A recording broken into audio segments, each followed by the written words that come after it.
Assalamualaikum Exponia. Breaking through with Expo.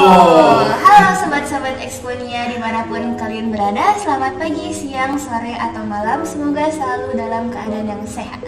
Kan di sini kita udah tahu ya, kita memasuki musim pancaroba, di mana sudah banyak penyakit-penyakit seperti batuk pilek dan penyakit-penyakit lainnya. Jangan lupa untuk selalu dijaga kesehatannya dan semoga badannya bisa selalu untuk tetap fit. Nah, di sini saya Rinjani Putri Junaidi sebagai moderator sudah kedatangan seorang tamu, seorang akang hebat yang dimana beliau merupakan seorang wakil presiden BEM UPI Purwakarta. Boleh nih Kang untuk memperkenalkan dirinya kepada sobat-sobat Exponia di luar sana. Oke. Halo rekan-rekan Exponian semua, perkenalkan nama saya Marco Masidiki, saya dari UPI Purwakarta tentunya ya, dari program studi PGSD Angkatan 19 dan alhamdulillah tahun ini diberikan amanah menjadi wakil ketua BEM UPI Kampus di Purwakarta masa bakti 2022-2023. Masya Allah, keren banget nih narasumber kita satu ini. Nah, topik yang kita akan bahas kali ini mengenai disinformasi digital sharing sebelum sharing atau bahasa kerennya hoax gitu, dimana ini merupakan topik yang sangat kudu wajib diketahui oleh milenial di luar sana, terutama pengguna media sosial. Boleh nih Kang, mungkin kita langsung masuk saja ya ke pembahasan. Boleh. Ayo. Menurut pendapat Akang pribadi nih, gimana ya pikiran Akang mengenai maraknya disinformasi digital atau hoax yang ada di platform digital pada saat ini? Oke. Tentang maraknya hoax ataupun disinformasi di platform digital. Nah, perlu kita ketahui bahwasanya hoax itu nggak terjadi saat ini gitu. Bahkan hoax itu udah terjadi di zaman dulu, dari dulu banget tuh udah ada gitu kan. Bahkan ada isu kenapa perang dunia terjadi pun karena disinformasi, karena hoax gitu, karena kesalahan menerjemahkan pesan. Nah, jadi kalau diruntut hoax belakangan ini marak terjadi, sebenarnya itu udah jadi efek jangka panjang ya.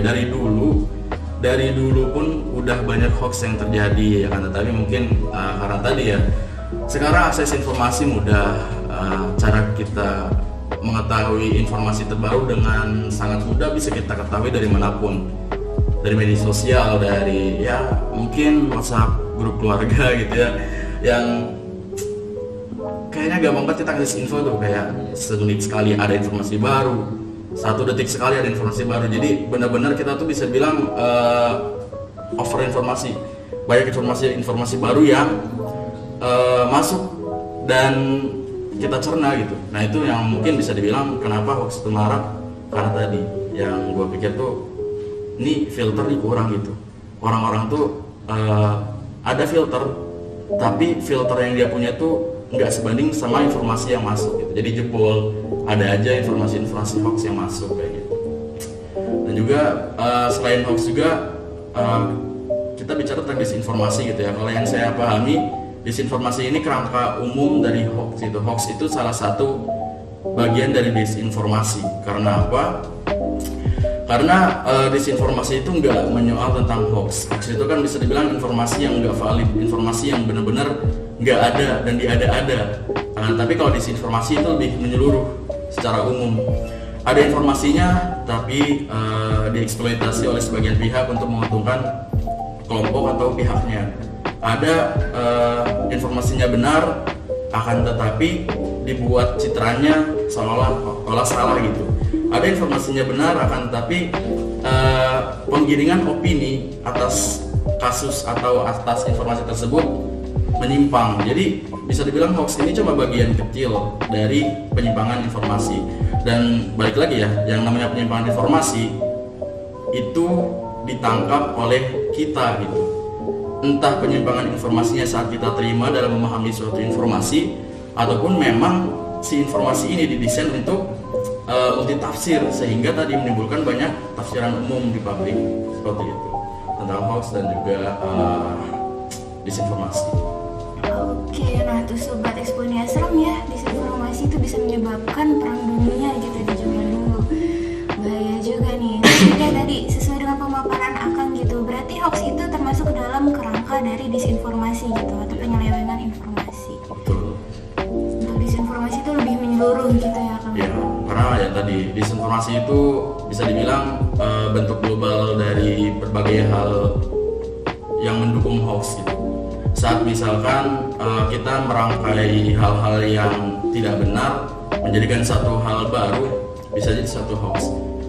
Contohnya begini, kalau misalkan kita menerima suatu informasi yang mungkin cenderung terlihat ini tuh benar-benar informasi yang valid gitu, akan tetapi saat kita buru-buru, saat kita tergesa-gesa untuk memutuskan bahwasanya ini informasi benar gitu, valid adanya, tanpa kita melakukan cross check yang mendalam, ya bukan tidak mungkin informasi tersebut adalah hoax ataupun informasi tersebut rawan untuk disalahgunakan, disalahartikan, yang mana ya untung ruginya juga untuk kita, ruginya juga buat untuk masyarakat, apalagi mungkin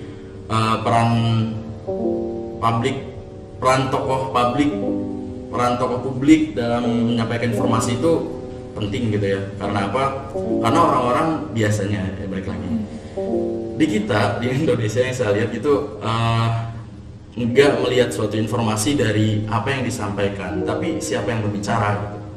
Makanya bisa dibilang ini yang disebut nanti relasi kuasa ya, relasi kuasa dalam mengatur informasi, relasi kuasa dalam mengatur pendistribusian informasi. Nah, kita tahu bicara tentang disinformasi mungkin bisa diciptakan oleh siapa saja, membicarakan hoax mungkin bisa diciptakan oleh siapa saja, dan tidak mungkin oleh diri kita, dan mungkin juga oleh diri kita sendiri. Kita bisa menciptakan disinformasi, kita bisa menciptakan hoax oleh diri kita sendiri. Akan tetapi balik lagi, saat hoax itu kita ciptakan mungkin tidak akan sefatal relasi kuasa, tidak sefatal tokoh publik yang menyampaikan hoax gitu. Banyak contohnya, tapi kayaknya nggak bisa kita bahas di sini ya. Nanti takut ada alarm gitu, Kang Bakso gitu. Tapi ya begitulah. Kita bicara secara umum aja gitu, karena tadi informasi disebarkan oleh mereka yang punya kepentingan, oleh mereka yang punya relasi kuasa tentunya. Karena nggak mungkin informasi itu diotak-atik, nggak mungkin suatu berita itu katakanlah sengaja dimanipulasi kalau tidak ada kepentingan gitu. Ya banyaklah kasusnya ya, informasi yang sebenarnya pada dasarnya informasi ini betul, akan tetapi karena dibalik informasi ini tentu ada makna, ada tujuan kenapa berita ini dibuat, itu ada tujuan pastinya. Nah tadi biasanya tujuan-tujuan ini yang menjadi senjata gitu oleh si pembuat informasi. Tujuan si pembuat informasi ini bikin berita atau bikin informasi ini buat apa sih? Apa hanya sebatas untuk mengedukasi? Apa ada tujuan lain untuk menjatuhkan orang lain? Atau tujuan-tujuan lainnya kita nggak tahu. Karena apa? Tujuan suatu informasi itu dibuat hanya diketahui oleh si pembuat informasi, kayak gitu. Nah, poin baru lagi tuh teman-teman Exponia, bahwasanya umumnya nih orang Indonesia tuh melihat siapa yang berbicara, bukan apa yang dibicarakan. Seperti itu. Nah, tadi kan sudah sedikit menyinggung mengenai dampak-dampak disinformasi ini. Menurut Akang pribadi, bagaimana sih cara paling baik untuk mencegah sebaran disinformasi, terutama di media digital? Oke, Exponian semua. Ini gimana cara kita untuk mencegah suatu bentuk disinformasi?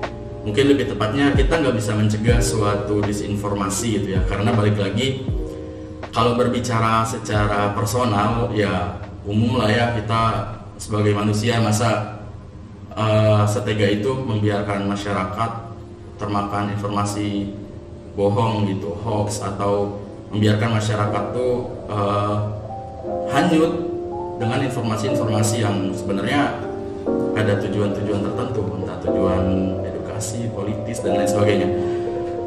Kalau kita berbicara tentang informasi, bagaimana diri kita gitu ya, bagaimana diri kita agar nggak kemakan informasi-informasi yang bisa dibilang rentan gitu ya.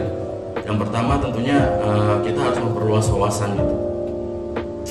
Kita harus merubah mindset kita kalau informasi itu nggak cuma untuk mengedukasi atau menyampaikan informasi aja. Karena di setiap informasi itu punya tujuannya masing-masing. informasi untuk tujuan bisnis berbentuk iklan. Akan tetapi di dalam iklan tersendiri ada tujuan menjatuhkan brand lain. Ya kita bisa lihat persaingan antara minuman merah ya dan minuman biru. Paham nggak maksudnya? Iya, si Coco sama si Papowski gitu kan. Terus contoh informasi dalam bentuk iklan lainnya ya si buah merah sama si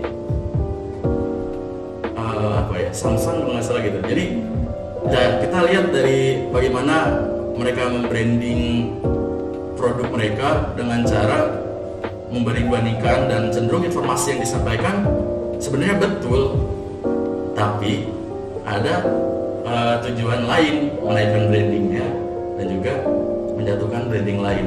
Nah itu masih dari segi bisnis, dan mungkin secara persaingan bisnis selama tidak ada gugatan dari pihak lawan ya berarti memang sehat gitu kan. Akan tetapi bagaimana kalau ada kepentingan politis, bagaimana kalau ada kepentingan pemecahan kesatuan bangsa gitu. Ya kita di sini memang bisa dibilang Indonesia rakyatnya sangat agamis, bisa dibilang secara kultur sangat agamis, sangat menjunjung tinggi yang namanya ideologi kerakyatan lah, gotong royong ya, semangat bela negara dan semangat kesukuan. Saya nih orang suku A, orang suku B. Nah itu yang rentan dieksploitasi oleh orang-orang yang punya kepentingan. Ya kita bisa ngeliat lah gitu, banyak perang dingin, perang Korea, perang di USSR, Cina dan lain sebagainya. Ya mungkin salah satunya nggak terlepas dari semangat tadi, ideologi, entah ideologi kesukuan, entah ideologi politik. Karena kalau misalkan itu celah itu dieksploitasi, itu fatal gitu. Sekarang aja Korea kebelah jadi dua, Cina, Taiwan, ya kan, Hong Kong terpecah gitu. Nah ini makanya pentingnya kita benar-benar harus tahu gitu, si informasi ini ada tujuan apa sih di baliknya gitu. Enggak sekedar kayak ini mah sebatas berita aja, enggak boy, enggak. Setiap pembuat informasi punya tujuan. Mungkin contoh lah, kita sekilas balik saat WikiLeaks muncul membongkar aib-aib CIA kalau nggak salah atau FBI itu di Amerika gitu. Itu benar-benar power suatu informasi, portal berita yang benar-benar membeberkan kebusukan katakanlah di sana lembaga atau institusi suatu negara ya. Itu sangat penting gitu. Tujuan si pembuat WikiLeaks ini apa sih sampai ngebocorin data CIA bos gitu? Apa sih tujuan dia gitu? Oh ternyata setelah dikulik ada banyak informasi-informasi tentang kejahatan perang, ya, kejahatan perang, Afghanistan, Libya dan lain sebagainya, dengan tujuan dengan dalih bahwasanya di sana ada pembuatan nuklir, bom nuklir pembunuh massal. Akhirnya sore itu saya negara adidaya memframing bahwasanya iya betul di sana tuh ada. Kita harus cross check, kita harus menginvasi negara tersebut untuk menghindari hal-hal yang tidak diinginkan. Contoh negara tersebut menciptakan nuklir dan lain sebagainya. Tapi pada faktanya sampai saat ini tuduhan-tuduhan yang dibuat oleh negara adidaya tersebut ada tidak. Hoax terbesar sepanjang sejarah. Wow. Dan diciptakan oleh negara yang adidaya. Yang saya bilang tadi, relasi kuasa. Orang yang punya kuasa lebih tinggi itu punya kekuasaan juga yang besar untuk membentuk suatu kerangka berpikir kepada orang lain. Karena apa? Yang dilihat siapa yang bicara, bukan apa yang dibicarakan gitu. Saat kita punya prinsip, kita nggak melihat siapa yang bicara, tapi kita lihat apa yang dibicarakan. Kita punya objektivitas di sana gitu. Jadi kita bisa menilai informasi berdasarkan apa yang disampaikan gitu, bukan siapa yang bicara. Karena kalau kita udah punya pola pikir, gue bakal ngedengerin orang yang emang gue hormat sama dia gitu. Tapi buat orang yang gak sama gue gak bakal dengerin. Wah itu udah rentan banget. Orang-orang kayak begitu tuh udah rentan banget kena hoax. Karena apa? Dia bakal ngeliat siapa yang bicara, bukan apa yang dibicarain. Dan juga itu bisa dibilang jadi orang yang dituju, tokoh tersebut jadi punya kekuasaan lebih untuk menciptakan informasi yang salah, untuk menciptakan suatu disinformasi seperti itu. Nah itu dia sobat-sobat Exponia. Wah, sekedar disinformasi digital tuh bisa menyebabkan konflik antar negara bahkan dunia. Sampai saat ini sekali gitu. Nah, notes yang penting untuk dicatat adalah setiap informasi itu memiliki tujuan di baliknya. Jadi kita harus pintar-pintar menyaring, harus bisa mempunyai prinsip sebelum menindaklanjuti sebuah informasi. Misal sebelum kita forward gitu, misalnya di WA, kita harus bisa menyaring dulu apa sih informasi itu, mengenai apa, isinya apa, dampak yang akan ditimbulkan apa sih, misal kita menyebarkan tentang hal itu. Nah, oke nih Kang. Kan tadi membahas penjagaan itu ya berhubungan lagi dengan prinsip dan tujuan-tujuan di balik informasi gitu. Ya, betul. Akang tahu nggak nih tentang strategi kolaborasi? Oke, strategi kolaborasi yang diusung pemerintah. Nah, iya itu menurut Akang tingkat efektivitasnya gimana nih dalam mencegah persebaran disinformasi atau menanggulangi dampaknya? Oke, kita ngebahas tentang strategi kolaborasi yang diterapkan oleh pemerintah dalam menangkal hoax atau menangkal disinformasi. Ini mungkin kaitannya sama COVID-19 kemarin ya. Gerakan ini tuh muncul saat untuk menangkal arus-arus disinformasi tentang COVID-19 kalau nggak salah. Kalau misalkan dari sudut saya pribadi ya, jujur ya mengapresiasi tindakan pemerintah dengan membentuk katakanlah suatu lembaga atau suatu gerakan kolaborasi antar lembaga pemerintahan untuk menangkal hoax. Yang di sini mungkin konotasinya difokuskan tentang isu-isu COVID-19. Akan tetapi balik lagi kita bicara tentang kolaborasi. Kalau misalkan kolaborasi dilakukan hanya oleh lembaga-lembaga pemerintahan yang mana dia punya relasi kuasa, ya kita juga nggak bisa mastiin apa yang ditangkal, apa yang disangkal itu benar-benar informasi yang mereka saring itu benar-benar clear dan udah absah gitu. Nah di sini juga perlu peran lain gitu, nggak cuma sebatas lembaga negara saling berkolaborasi menangkal hoax, tapi juga kita juga harus memperhatikan bagaimana kajian-kajian dari tim ahli, dari para ahli di bidang informasi atau di bidang yang isunya sedang marak gitu. Contoh kemarin isu tentang COVID-19, isu tentang kesehatan. Ya, kolaborasi antar dokter ahli, kolaborasi antar pemerintah dan juga mungkin satgas gitu dalam menangkal informasi-informasi yang keliru itu penting gitu. Dan juga masyarakat mungkin selaku pengawal isu juga perlu terlibat di sana. Apalagi katakanlah di sini kita selaku mahasiswa ya, udah jadi tugas kita gitu untuk meluruskan informasi, untuk memberikan dan menjadikan informasi ke masyarakat yang memang membentuk sistem masyarakat yang baik gitu, nggak sebatas kita ya udah asal share. Mahasiswa juga punya tanggung jawab, balik lagi nggak sekedar aksi, nggak sekedar kita menuntut kebijakan ini berubah, akan tetapi perlu pencerdasan di dalamnya.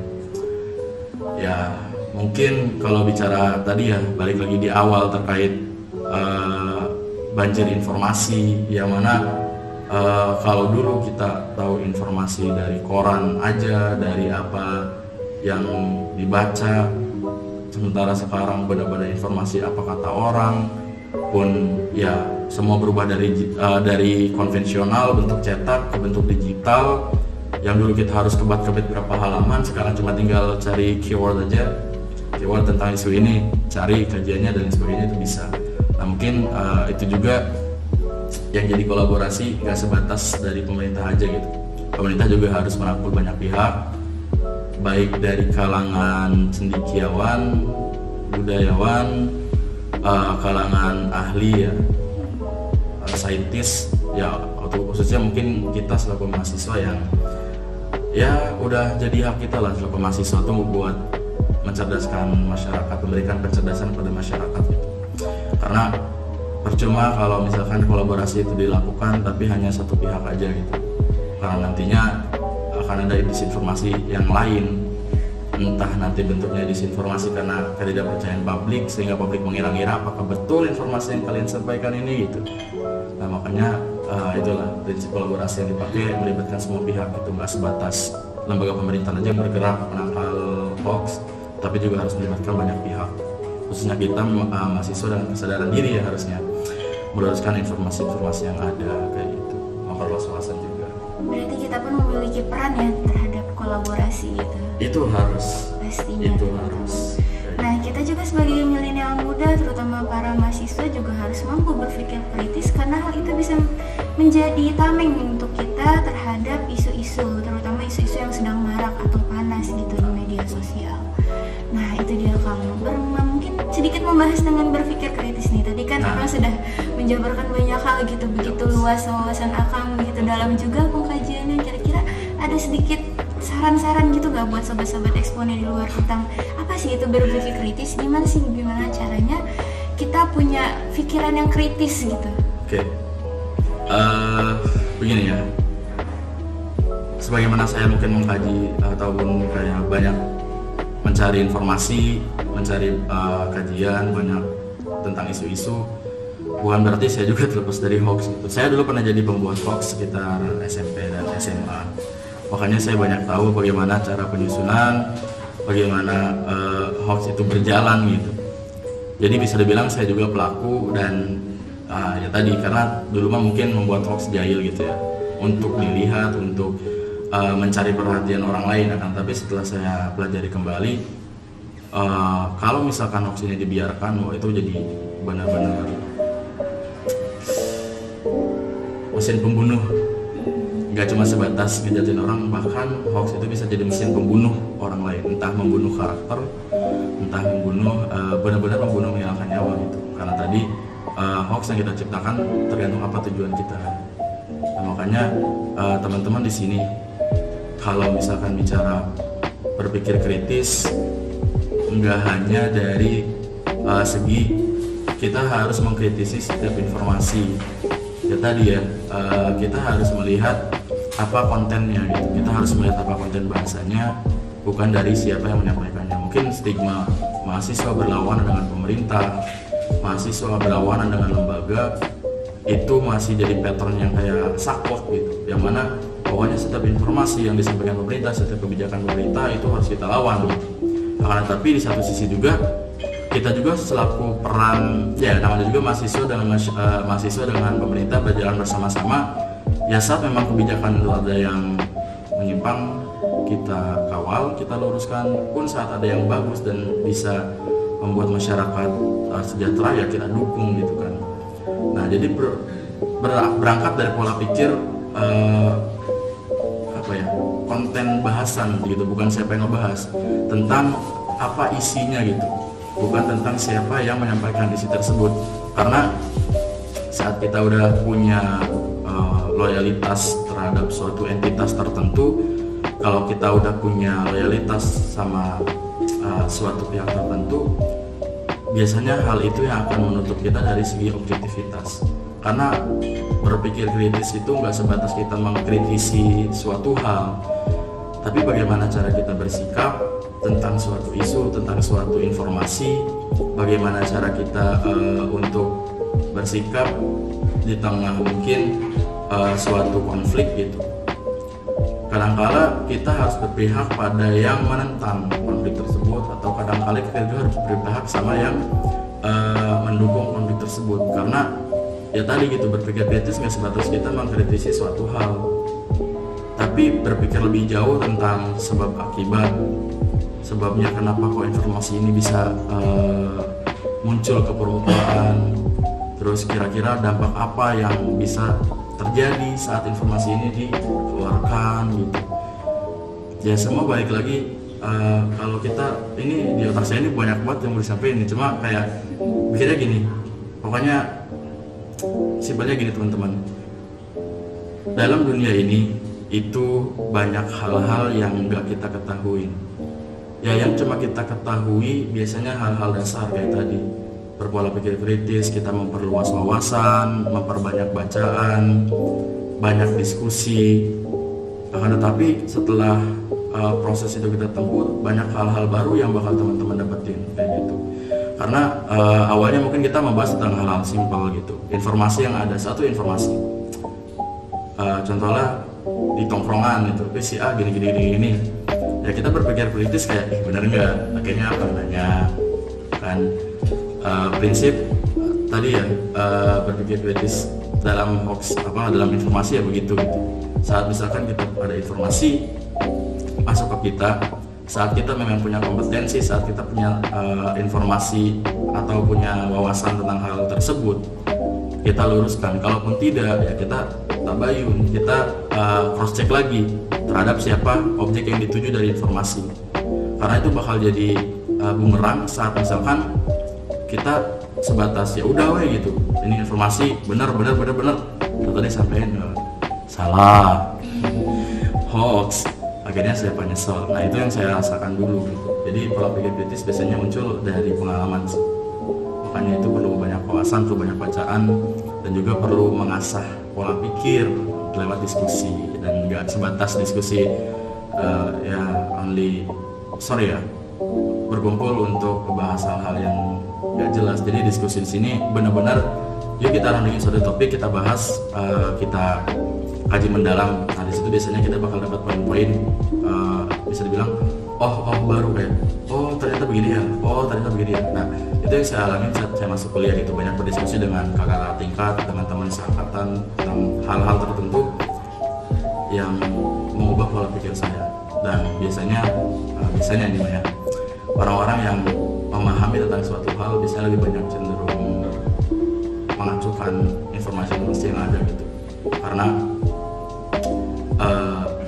nggak terlalu esensial untuk dibahas, jadi ya udah gitu, buat apa kita bahas kayak gitu. Nah karena ini tentang hoax, tentang disinformasi yang fatality-nya kalau udah salah bakal fatal banget, jadi perlu kita bahas kayak gitu.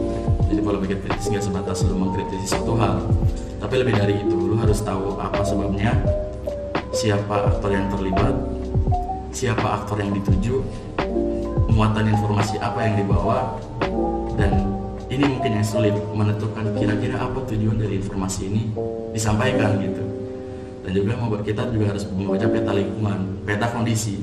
Kondisi di lingkungan kita saat ini memang lagi ada isu tentang A, tentang B. Ada kemungkinan informasi ini disajikan untuk entah menjatuhkan pihak yang lagi ramai dibahas dan lain sebagainya. Jadi itulah yang membuat kita berpola pikir kritis nggak sebatas mengkritisi, tapi lebih jauh kita juga menganalisis banyak hal. Karena dari satu hal biasanya analisisnya banyak. Ada satu hal yang memang benar-benar kita tuh komponen pendukungnya tuh banyak kayak gitu. Itu yang bakal sulit dijelasin tentang pola pikir kritis. Itu terbentuk dan dicari sama diri sendiri, gak datang secara alamiah dari Tuhan, benar-benar harus kita yang asah kayak gitu. Berarti mungkin penjabaran yang tadi ada yang berdasarkan pengalaman gak sih sebagai pelaku gitu? Iya, saya akuin, dan saya jujur, saya nggak malu untuk mengakui tersebut. Karena apa? Itu pengalaman berharga. Karena kita belajar dari pengalaman kan. Pengalaman itu hal yang kita alami sendiri. Jadi kita tahu celahnya di mana, kita tahu diri kita tuh kurangnya di mana, dan itu jadi bahan perbaikan, bahan cerminan. Karena dulu saya kira kenapa saya sampai membuat satu hoax dan bisa dibilang itu hampir menjadi konflik antar sekolah kalau nggak salah seperti itu. Kenapa sampai itu terjadi? Karena tadi saya nggak punya wawasan di sana, akan tetapi saya punya kefanatikan terhadap salah satu orang, makanya hoax itu terjadi. Dan saya bilang tadi ada relasi kuasa, ada tujuan si pembuat informasi ini mau ngapain, apakah mau menjatuhkan si objeknya atau mau mendukung si objeknya. Nah itu tadi kita harus benar-benar kritis dalam melihat suatu informasi. Itu dia, teman-teman, berpikir kritis itu bukan cuma sekedar kita berpikir kritis mengenai sebuah hal, brainstorming gitu, tapi itu juga tentang bagaimana kita menyikapinya, bagaimana kita berdiskusi mengenai hal tersebut, diskusi yang benar-benar berisi dan memiliki esensi seperti itu ya Kang. Ya, betul sekali. Bagus teman-teman, kita jadi mendapatkan dua POV dari sini, dari mungkin seorang yang pernah jadi pelaku, pengalaman teman-teman, pembelajaran di masa lalu, dan juga seseorang yang sebagai mahasiswa berperan gitu terhadap penanggulangan dari disinformasi digital. Betul sekali. Nah, oke, mungkin bisa lanjut. Akang tahu nggak sih tentang literasi digital gitu? Wow. Ini kayak sebuah hal yang bisa dibilang simple sebenarnya, cuman sulit sekali untuk implementasinya. Kayak sesimpel caption Instagram, kebanyakan netizen kan kayak cuman baca sekilas tiba-tiba langsung komen gitu. Kebanyakan juga komennya hate speech, terus komen-komen buruk. Padahal semisal kita baca secara keseluruhan dengan baik dan mengerti gitu isinya, memahami, tidak akan muncul hate speech seperti itu. Jadi ya kayak sesimpel caption Instagram yang nggak dibaca aja itu udah kayak menimbulkan sebuah konflik gitu dalam media sosial. Aduh. Menurut abang gimana sih tentang literasi digital ini? Gini ya. Sebenarnya ini lucu sih. Buat saya pribadi gitu, sering buat pengalaman yang namanya bersinggungan sama banyak orang. Apalagi ya saya juga di beberapa kegiatan juga bisa dibilang jadi pemeran, jadi apa ya, jadi humas lah ya. Kayak misalkan di kampus mengajar saya jadi koordinator di PGSD.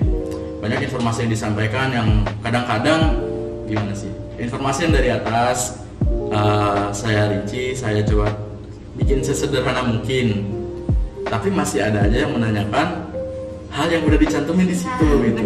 Nah makanya ini juga nanti kaitannya sama disinformasi. Kadang sedetail apapun kita nyampein informasi, saat orang yang apa ya, yang membaca informasi tersebut nggak paham, di situ kan terjadi disinformasi kan. Dan kadang-kadang mungkin PJ Matkul tahu lah ya, ini dari dosen ngasih tugas rinci apa, ternyata ditangkap anak-anak tuh kan masih banyak yang nanya kayak apa sih tugas maksudnya gitu. Nah kan udah gue rinciin, tapi gue bingung itu maksudnya gimana. Nah itu tadi kapasitas orang-orang yang menerima informasi itu yang jadi faktor gitu. Makanya kadang-kadang informasi punya tujuan tertentu, nggak mungkin sebatas disebar aja kan. Ada tujuannya gitu, dan ada marketnya, ada pasarnya. Informasi hukum pasti ditujukan untuk orang-orang yang berkutat di bidang hukum. Informasi bisnis dan pariwisata ya mereka yang mungkin bisnismen gitu kan. Informasi edukasi ya mungkin untuk orang tua pada anak. Nah ini balik lagi tentang literasi digital, bahasan yang mungkin lebih jauh lagi gitu ya. Karena kalau dulu kita bahas literasi digital ya sebatas informasi yang ada di website dan lain sebagainya. Tapi sekarang lebih jauh, kita ada e-book, kita juga ada platform media lain dalam penyampaian informasi. Nah, balik lagi ya teman-teman, ini tentang banjir informasi di ranah literasi digital. Ini udah jadi kewajiban buat diri kita sebenarnya sih, untuk memperbanyak wawasan, untuk lebih cenderung bagusnya ya dalam melihat suatu informasi itu lebih cenderung diam dan menganalisis lebih dahulu sebelum kita mengeluarkan statement tentang informasi yang ada. Apalagi di ranah literasi digital ya tadi gitu, saat kita keliru, saat kita salah aja dalam memahami suatu informasi itu bisa jadi hal yang buruk, bahkan bisa jadi malapetaka dan bisa menimbulkan konflik. Jadi kalau misalkan kita selaku manusia lah ya bicara, mau itu literasi digital atau literasi secara tertulis, ya mungkin secara definitif ya memperbanyak wawasan gitu. Kita harus mengenal katakanlah lawan kita harus mengenal musuh kita sebelum kita tahu bagaimana cara mengalahkannya kan. Kita tahu dunia digital itu dunia yang nggak bisa dibendung, dunia yang emang benar-benar bebas sebebas-bebasnya gitu kan. Secara apa ya, sebelum mungkin diatur oleh pihak-pihak tertentu, entah oleh pemerintah atau diatur oleh prinsip diri sendiri. Sejatinya dunia digital itu ya layaknya di bumi, semua ada, semua hal bisa terjadi di sana gitu. Termasuk salah satunya disinformasi. Kita selaku manusia, selaku pemuda yang nantinya kedepannya juga akan mewarisi ya bapak ibu kita di pemerintahan, bapak ibu kita di bagian pencerdasan masyarakat, ya contohnya jadi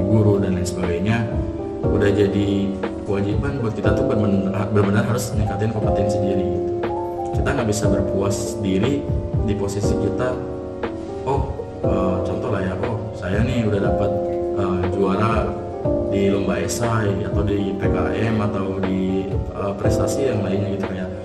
Gue mau udah jadi ini udah cukup gue belajar gitu, nggak bisa. Karena ya tadi belajar sepanjang hayat gitu ya. Apalagi di ranah sekarang yang namanya informasi, yang namanya dinamika kehidupan itu benar-benar terjadi secara cepat. Jadi kita nggak bisa tahu, kita nggak bisa memprediksi seakurat dulu gitu kan tentang perubahan-perubahan zaman. Proses literasi digital nih teman-teman jadi perhatian, jangan sampai ini jadi bumerang buat kita gitu. Literasi digital tuh memang punya sisi positif dan negatif. Yang mungkin kalau saya lihat untuk orang-orang yang mempergunakannya, untuk orang-orang yang punya tujuan baik, ini akan bisa membawa perubahan yang besar. Ya kita melihat di dunia digital gitu ya. Mungkin dulu kita kalau misalkan mau donasi harus transfer dan lain sebagainya. Sekarang kita ada platform untuk mengumpulkan donasi. Terus ada juga dulu mungkin kita kalau nonton ya harus bioskop, mungkin sampai sekarang juga. Tapi sekarang bioskop bisa ada di gadget kita, ya kan. Jadi makanya ini teman-teman yang harus jadi perhatian semua gitu ya. Jangan sampai kita puas diri lah gitu. Tetap kita cari informasi, tetap kita cari wawasan, memperluas wawasan, karena di masa sekarang dan gak menutup kemungkinan di masa yang akan mendatang banjir informasi bahkan lebih banyak lagi. Apalagi ya sorry to say ya, negara kita akan ada pesta demokrasi yang itu juga kita nggak bisa kayak lepas tangan kayak bodo amat dah yang nanti kontestasi di RI juga bukan orang tua gua gitu. Tapi benar-benar teman-teman, ini peran nanti teman-teman sebagai mahasiswa akan diuji gitu. Sebagaimana teman-teman nanti bisa bijak dalam menyikapi suatu konflik, bisa bijak dalam menyikapi suatu informasi gitu. Nggak sekedar asal share atau nggak sekedar asal justifikasi. Semua punya analisis yang perlu mendalam.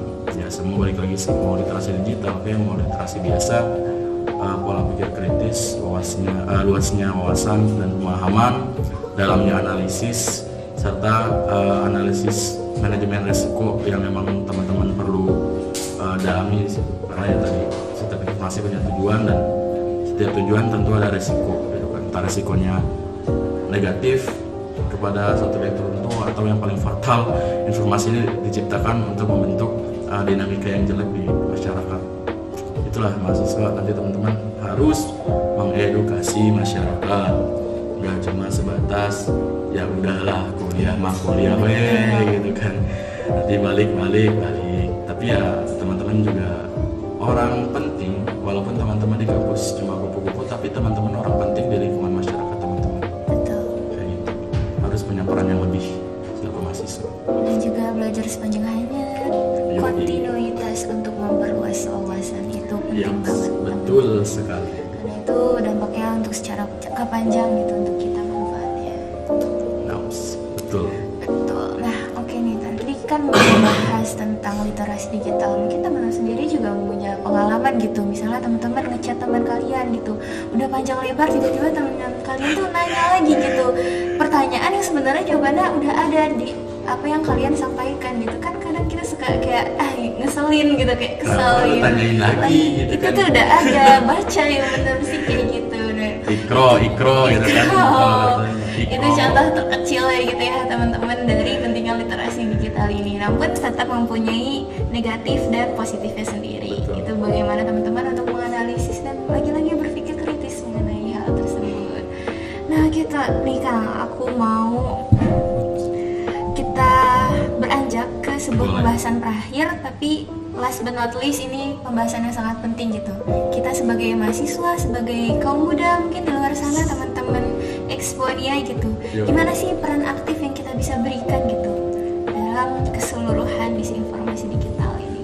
Oke, teman-teman Exponia semua, kita selaku mahasiswa mungkin punya perannya masing-masing ya. Karena ya tadi di kita sendiri di universitas, ada Tridharma Perguruan Tinggi yang mana ada pendidikan, penelitian, dan pengabdian pada masyarakat. Kita ambil dari 3 hal tersebut kita. Nah, tentang disinformasi ini, apa sih peran mahasiswa? Yang pertama, dari Tridharma Perguruan Tinggi Pendidikan, teman-teman di sini selaku mahasiswa punya kewajiban untuk mendidik diri teman-teman sendiri dengan cara tadi memperluas wawasan, memperbanyak bacaan, dan hal-hal lain yang itu bisa mendukung pendidikan untuk diri teman-teman sendiri gitu. Konotasinya nggak sebatas pendidikan, yang penting gua kuliah nanti dapat IPK gede. IPK itu penting, tapi nggak sepenting wawasan. Saat teman-teman IPK gede, tapi setelah lulus dari jenjang perkuliahan ditanya tentang pandangan teman-teman suatu hal dan teman-teman miss dan teman-teman salah dalam menyampaikan informasi, ya fatal gitu. Ya percuma aja IPK teman-teman gede gitu kan. Lalu dilanjut ke penelitian. Nah, mungkin setelah teman-teman punya wawasan, teman-teman telah setidaknya menguasai satu bidang lah ya. Teman-teman setidaknya menguasai satu bidang, katakanlah saya selaku anak PGSD, setidaknya saya harus menekuni bidang di ke PGSD-an.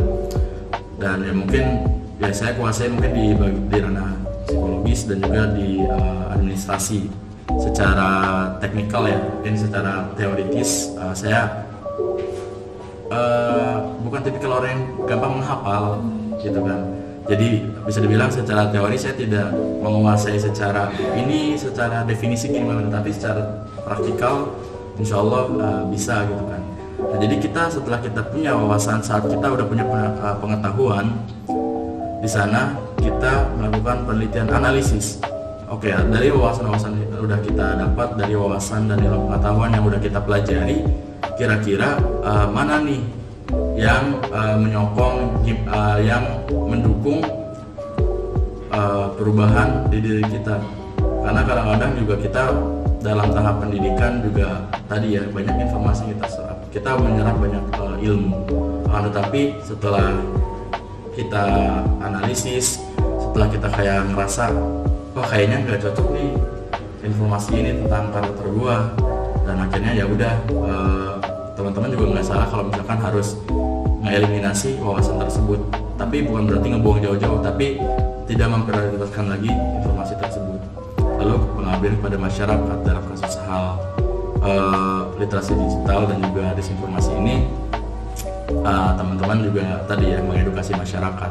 Setelah teman-teman mengedukasi diri sendiri, silakan teman-teman mengedukasi orang lain, khususnya mungkin di sini teman sendiri dan umumnya ke masyarakat luas gitu. Jadi prinsip Tridharma Perguruan Tinggi nggak sebatas diterapkan oleh universitas saja, tapi kita selaku mahasiswa juga harus menjunjung tinggi Tridharma Perguruan Tinggi. Begitu teman-teman semua. Nah itu dia teman-teman, poin penting untuk kalian semua. Mungkin aku sedikit ada pendapat dari temannya. Kenapa sih kita mata kuliah kayak gak sepadan sekolah dulu? Itu tuh karena mahasiswa memang dituntut untuk belajar lebih luas lagi gitu. Betul. Di luar prodi mereka, di luar jurusan mereka, di luar kampus mereka. Jadi jangan terlalu berorientasi terhadap IPK gitu. Kita tuh sebelum masuk ke masyarakat harus banyak membekali diri kita. Karena kuliah itu adalah simulasi bermasyarakat. Betul. Saat teman-teman tidak mengambil peran di jenjang perkuliahan, ya sudah itu saya mungkin ini enggak hal pasti, tapi setidaknya teman-teman berlatih dari sekarang mengambil peran di masyarakat.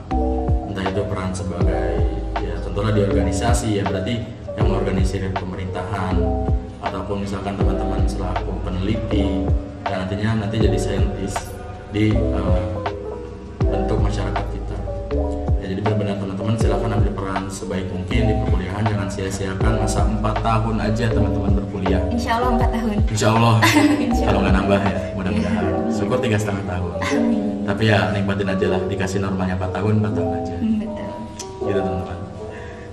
Nah ini banyak banget nih isi dari penjabaran dari Kak Ahmad Qabu. Sangat penting, sangat banyak hal yang harus kalian pahami, kalian harus catat, kalian harus tahu.